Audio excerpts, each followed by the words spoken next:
Hello नमस्कार good morning.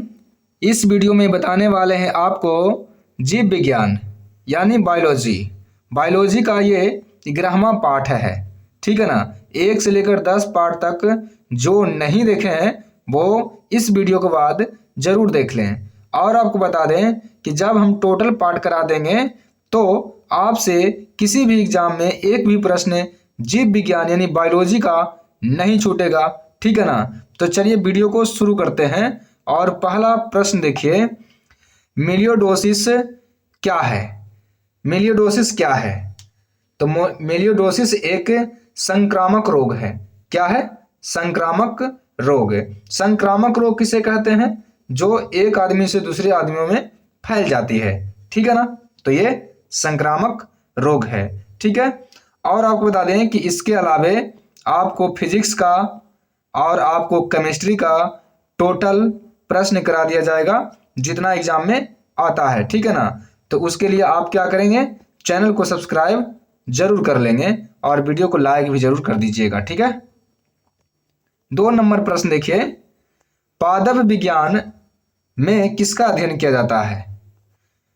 पादप विज्ञान में किसका अध्ययन किया जाता है? तो इसका राइट आंसर हो जाएगा ऑप्शन डी, पौधों का। किसका? पौधों का। और आपको बता देते हैं कि एग्जामों में जो आपका एग्जाम है उसमें अध्ययन एक न एक नंबर का जरूर पूछता है। और आपको पता होना चाहिए कि 1 नंबर के लिए हम एक बुक पढ़ लेते हैं कि 1 नंबर आ जाए हमारा कंपटीशन में। ठीक है। चलिए अगला प्रश्न देखिए। अगला प्रश्न है, कोशिकाओं के अध्ययन को क्या कहा जाता है? कोशिका का अध्ययन क्या कहलाता है? तो कोशिका का अध्ययन क्या कहलाता है? साइटोलॉजी। और आपको बताना है कि कोशिका का खोज किसने और कब किया था? तो सबसे पहले कोशिका का खोज किया था कौन? मृत कोशिका का 1665 ईस्वी में खोज किए थे रॉबर्ट हुक। और आपको बताना है कि जीवित कोशिका का खोज किसने किया था? ठीक है। अगला प्रश्न कमेंट में जरूर बताइएगा, कवक विज्ञान यानी माइकोलॉजी क्या है? माइकोलॉजी में किसका अध्ययन किया जाता है? तो कवकों का अध्ययन किया जाता है। ठीक है ना। तो कवक किधर है? इसमें तो कवक नहीं है। तो इसका राइट आंसर क्या हो जाएगा? कुकुरमुत्ता को कहते हैं। ठीक है ना, कुकुरमुत्ता।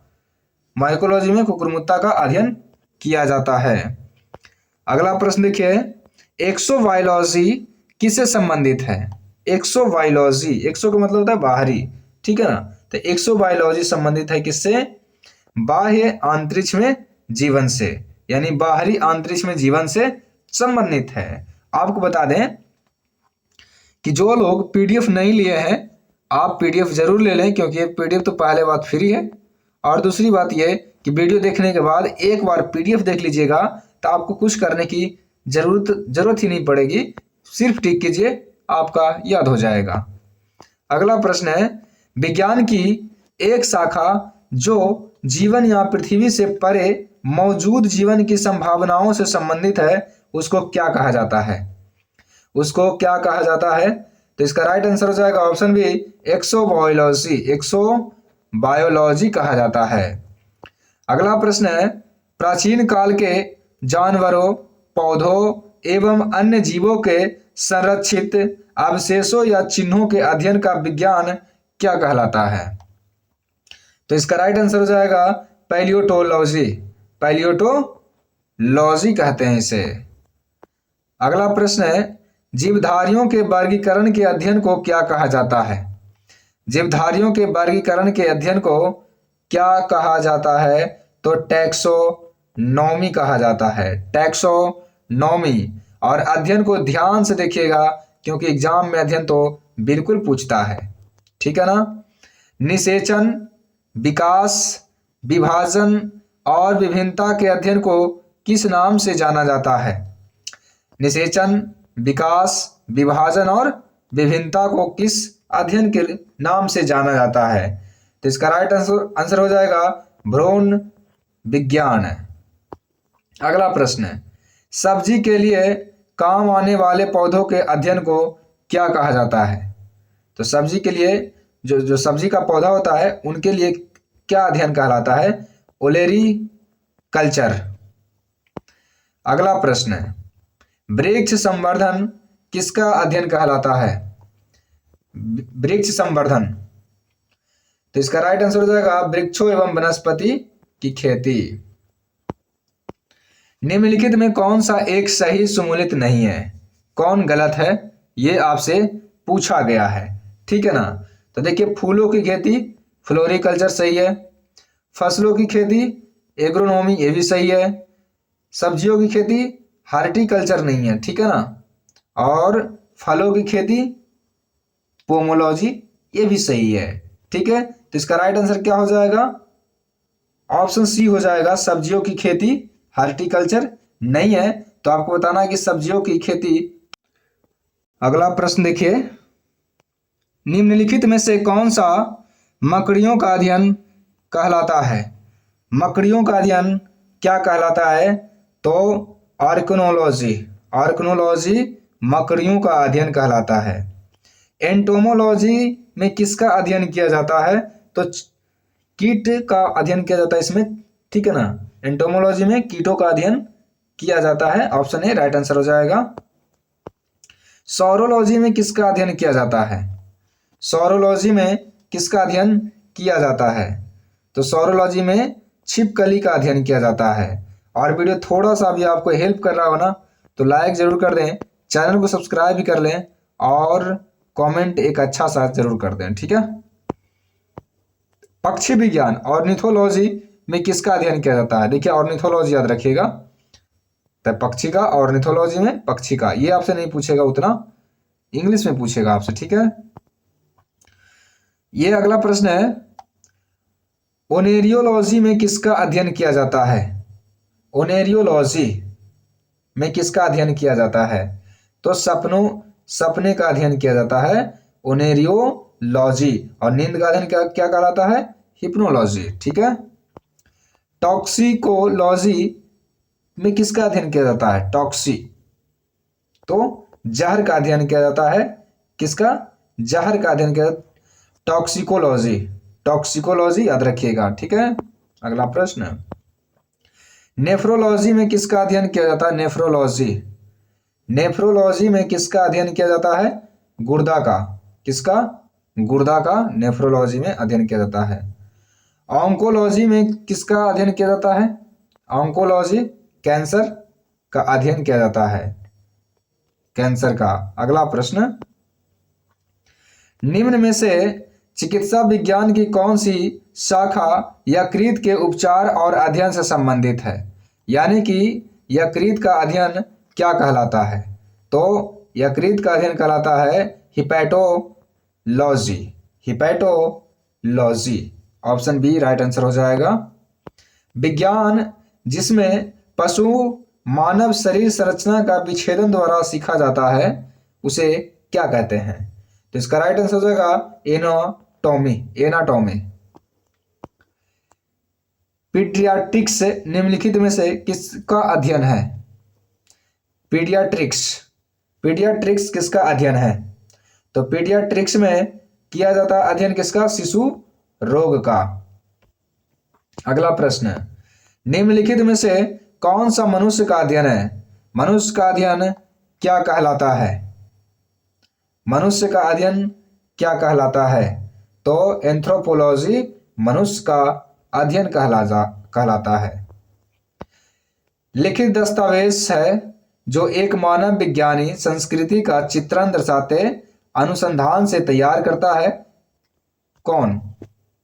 तो इसका राइट आंसर हो जाएगा ऑप्शन ए एथनोग्राफी। मानव जाति की बेहतरी यानी सुधार के लिए आनुवंशिकी नियमों का अनुप्रयोग करने का संबंध किससे है? आनुवंशिक का जो नियम है किससे संबंधित है? तो इसका राइट आंसर हो जाएगा ऑप्शन बी सुजनिकी से। किससे? सुजनिकी। अगला प्रश्न है, निम्नलिखित में से शरीर विज्ञान एवं चिकित्सा को वह कौन सी शाखा है जो पुरुषों के विशिष्ट रोगों एवं स्थितियों से संबंधित है? तो इसका राइट आंसर हो जाएगा ऑप्शन ए एंड्रोलॉजी। अगला प्रश्न, शरीर के आंतरिक अंगों का परीक्षण किस उपकरण द्वारा किया जाता है? अगर कोई आदमी है तो उसके आंतरिक जो शरीर का अंदर का हिस्सा है उसे किस यंत्र से देखा जाता है, परीक्षण किया जाता है? तो इसका राइट आंसर हो जाएगा एंडोस्कोप। एंडोस्कोप से, जब अल्ट्रासाउंड होते हैं तो उसी से देखा जाता है, ठीक है ना। अगला प्रश्न है, राइनोस्कोप की जांच करने का एक उपकरण है। राइनोस्कोप से किसका जांच किया जाता है? तो राइनोस्कोप से नाक की जांच किया जाता है। राइनोस्कोप से किसका प्रयोग चिकित्सक रोगियों की जांच में करते हैं? किसका? तो इसका राइट आंसर हो जाएगा ऑप्शन सी, स्टेथोस्कोप, जिसको आला बोलते हैं अपने लैंग्वेज में। प्रथम मानव हृदय का प्रतिरूपण किस वर्ष किया गया था? तो किस वर्ष किया गया था? तो इसका राइट आंसर हो जाएगा ऑप्शन ए, 1967 ईस्वी में। कब? 1967 ईस्वी में किया गया था। और किसने किया था जरा बताएंगे? क्रिश्चियन बर्नार्ड ने। अगला प्रश्न लीजिए, आएंगे प्रश्न वही जो पूछे आपको। हृदय का पहला प्रतिस्थापना किसके द्वारा किया गया? तो Christian Barnard. Option D right answer हो जाएगा। प्रथम एंटीबायोटिक की खोज किसने किया था? पहली बार एंटीबायोटिक की खोज कौन किए थे? तो फ्लेमिंग ने किए थे। कौन किए थे? फ्लेमिंग। निम्नलिखित में कौन सा जानवर बिना पानी पिए सबसे लंबी अवधि तक रह सकता है? तो कौन सा जानवर है? तो इसका राइट आंसर हो जाएगा ऑप्शन बी, कंगारू, चूहा। और सबसे लंबा जानवर कौन है? जिराफ। ठीक है। अगला प्रश्न, किसकी खोज के कारण बॉक्समैन को नोबेल पुरस्कार दिया गया था? बॉक्समैन को किसके खोज के लिए दिया गया था?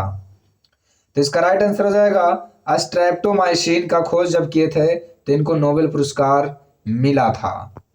अगला प्रश्न है, होम्योपैथी के संस्थापक कौन थे?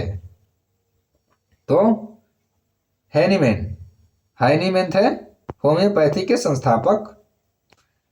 किसने लाइक क्यूअर्स लाइक होम्योपैथिक सिद्धांत प्रस्तुत किया था? किसने? तो इसका राइट आंसर हो जाएगा सैमुअल हैनीमैन। अगला प्रश्न, विषाणु में निम्नलिखित में से कौन सी एक विशेषता नहीं होती है? किसमें नहीं होती है? तो इसका राइट आंसर हो जाएगा कोशिका भित्ति की मौजूदगी नहीं होती है। कोशिका भित्ति इसमें नहीं पाई जाती है। अगला प्रश्न है, शरीर में लगी चोट की मरम्मत के लिए किस प्रकार के सेल विभाजन का प्रयोग किया जाता है? तो किस प्रकार के सेल विभाजन का प्रयोग किया जाता है? तो समसूत्रण। ठीक है, समसूत्रण। दूध के दही के रूप में जमने का कारण क्या है? दूध से दही किस कारण से जमता है?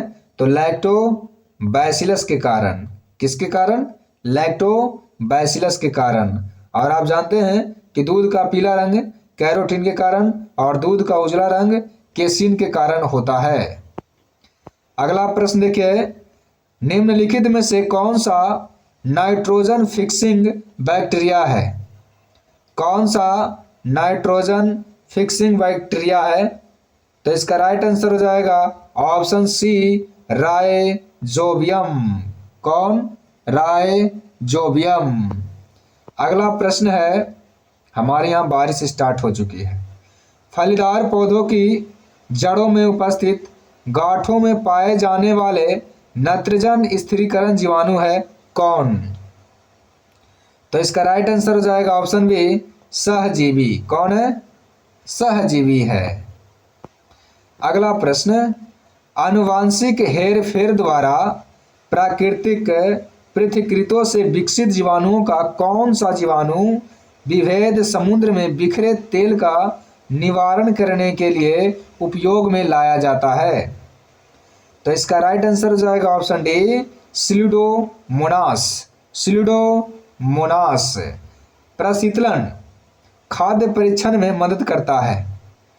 जो रेफ्रिजरेटर होते हैं, फ्रिज होते हैं, उसमें जो खाद्य परीक्षण में मदद करते हैं, ये ठंडा रखते हैं, तो क्या करते हैं आपसे पूछ रहे हैं तो जैव रासायनिक अभिक्रियाओं की दर को कम कर देते हैं, इसीलिए जल्दी खराब नहीं होते हैं। अगला प्रश्न है, अवायवीय स्थिति में जैविक पदार्थ के जीवाणु अपघटन को क्या कहते हैं? तो इसका राइट आंसर हो जाएगा ऑप्शन सी, किण्विनीकरण कहते हैं। किण्विनीकरण। जीवों के निम्नलिखित प्रकारों में से छत्रक किससे संबंधित है? छत्रक। छत्रक किससे संबंधित है? कवक से। कवक से संबंधित है छत्रक। सामान्य खाद्य छत्रक मशरूम क्या होता है? क्या होता है? तो ये कसकर ठसाठस भरे कवक जाल होते हैं। अगला प्रश्न है, ईस्ट मिलाने पर गूथे हुए आटे के उठने का क्या कारण है? जब ईस्ट मिला देते हैं तो उठ जाता है, थोड़ा सा फूल जाता है। तो कारण क्या है? कार्बन डाइऑक्साइड गैस का निर्मोचन होता है, निकलता है ये। अगला प्रश्न है, ब्रेड बनाने में इस्तेमाल किए जाने वाला खमीर कौन है? ब्रेड बनाने में, तो इसका राइट आंसर हो जाएगा, किण्वन के लिए उत्प्रेरक के रूप में कार्य करता है। अगला प्रश्न है, निम्न में से किसे बडिंग के माध्यम से तैयार किया जाता है? बडिंग के माध्यम से किसे तैयार किया जाता है? तो ईस्ट को तैयार किया जाता है। किसे? ईस्ट को।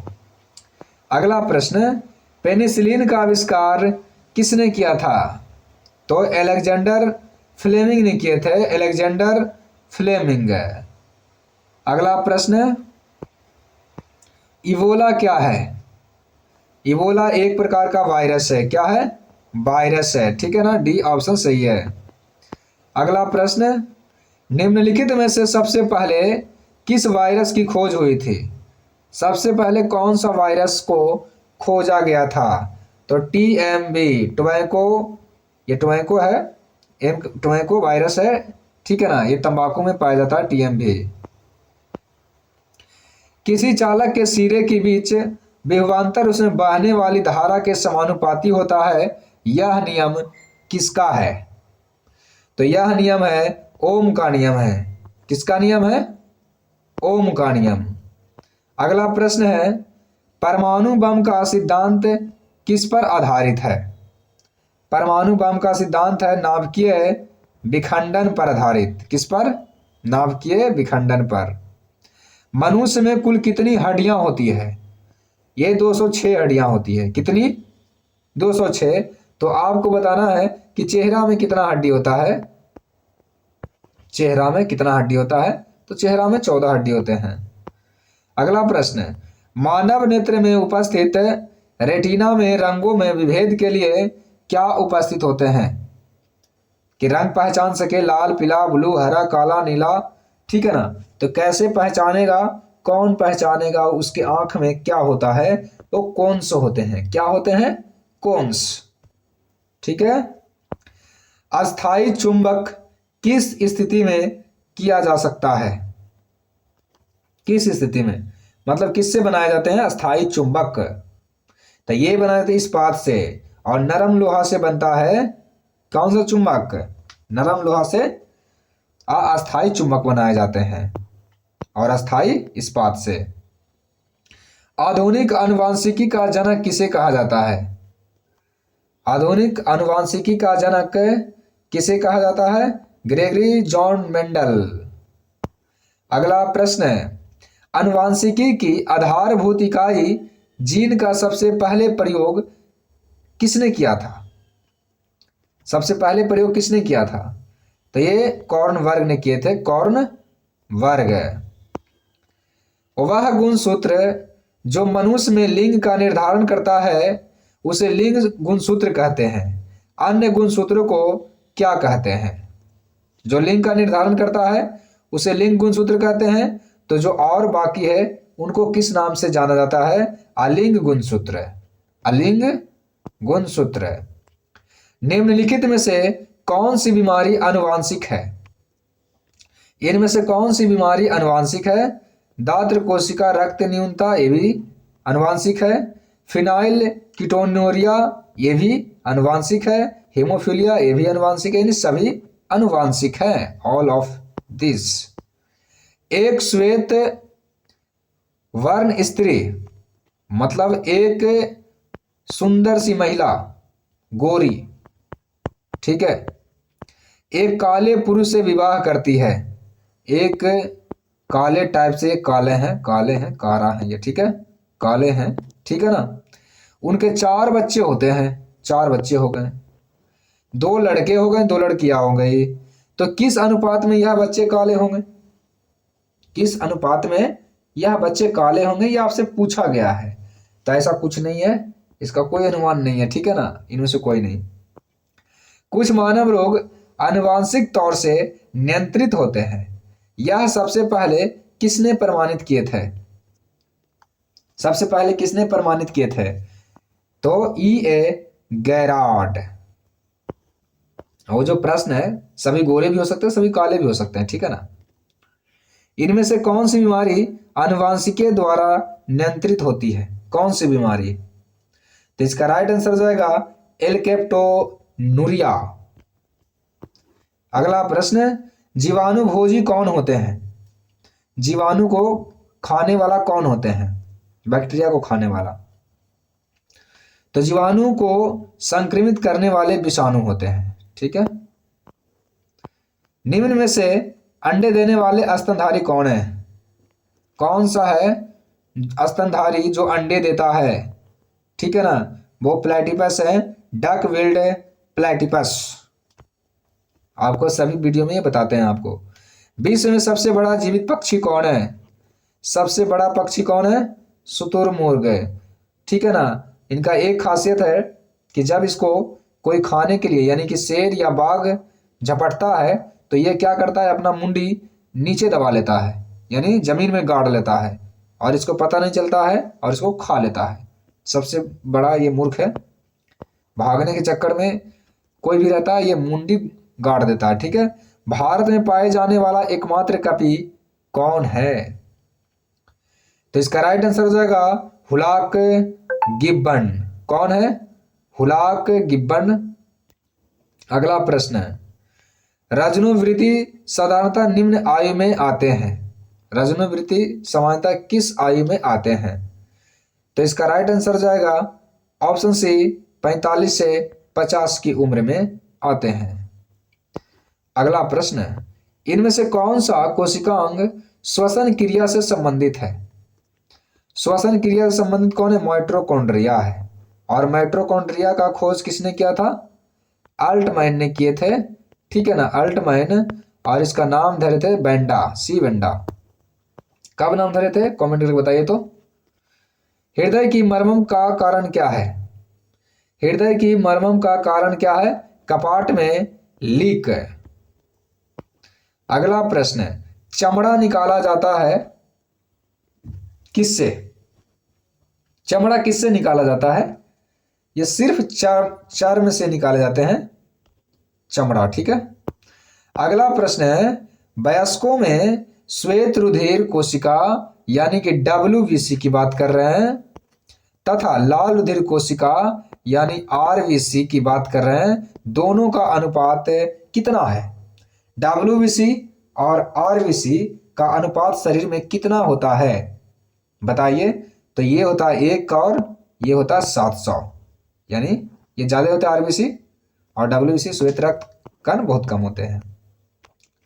तो कितना? 1:700। ताड़पीन जो प्राप्त किए जाते हैं किससे प्राप्त किए जाते हैं? तो ताड़पीन का जो तेल होते हैं चीड़ नामक पौधों से प्राप्त किया जाता है। सबसे छोटी जीवित कोशिका कौन है? सबसे छोटी जीवित कोशिका का नाम बताना है आपको। तो इसका राइट आंसर हो जाएगा ऑप्शन ए, कवक द्रव, सबसे जीवित कोशिका, ठीक है। अगला प्रश्न, कपास रेशा प्राप्त होता है किससे? कपास रेशा किससे प्राप्त होता है? तो बीज से प्राप्त होता है, बीजों से। किस देश को दुनिया का शर्करा कटोरा कहा जाता है? यानी कि चीनी का कटोरा किस देश को कहा जाता है? क्यूबा। और आपको बताना है क्यूबा की राजधानी कहाँ है? हवाना।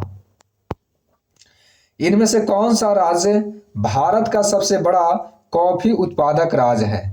सबसे ज्यादा कॉफी किस राज्य में निकलता है? तो किसमें? कर्नाटक में। ठीक है। उड़ीसा में सबसे ज्यादा क्या निकलता है? तो उड़ीसा में सबसे ज्यादा अभ्रक निकलता है, अभ्रक। ठीक है ना। पश्चिम बंगाल में सबसे ज्यादा क्या होता है? चावल होता है। और केरल में सबसे ज्यादा क्या होता है? इलायची होता है। क्या होता है? इलायची और नारियल।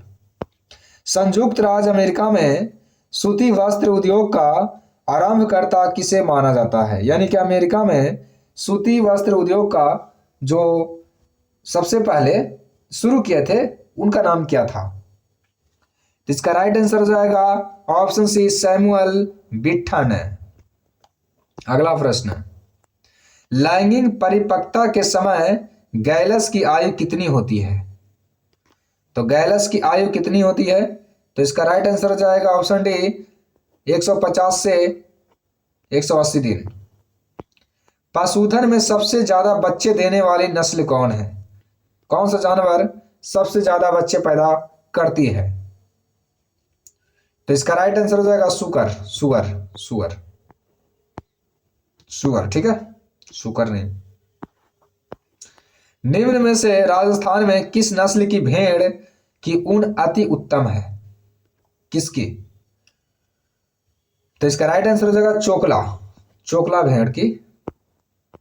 उत्तम किस्म की कारपेट ऊन जो यूरोप को निर्यात की जाती है और जिसे जोरिया कहते हैं, भेड़ की किस नस्ल से जोरिया प्राप्त किए जाते हैं? जोरिया ऊन किस नस्ल से प्राप्त किए जाते हैं, ये आपको बताना है।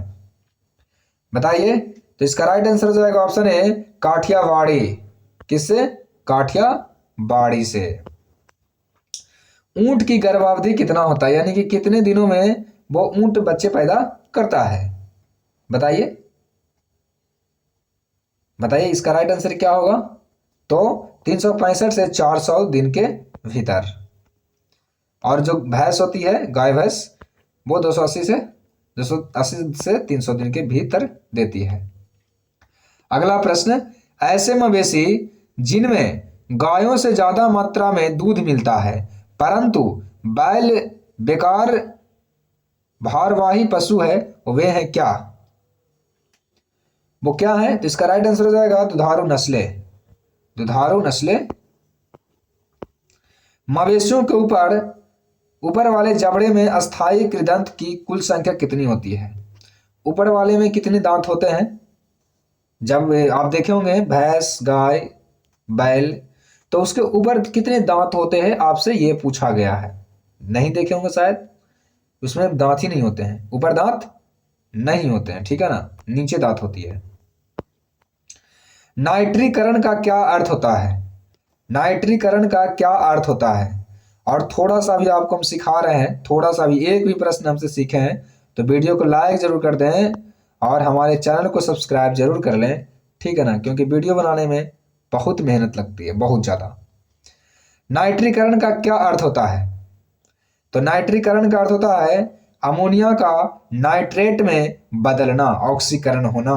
ठीक है ना। आपको पता नहीं है कि वीडियो बनाने में कितने मेहनत लगते हैं। सबसे पहले तो ड्यूटी करना है, आपको पता है कि मुझे ड्यूटी करना होता है।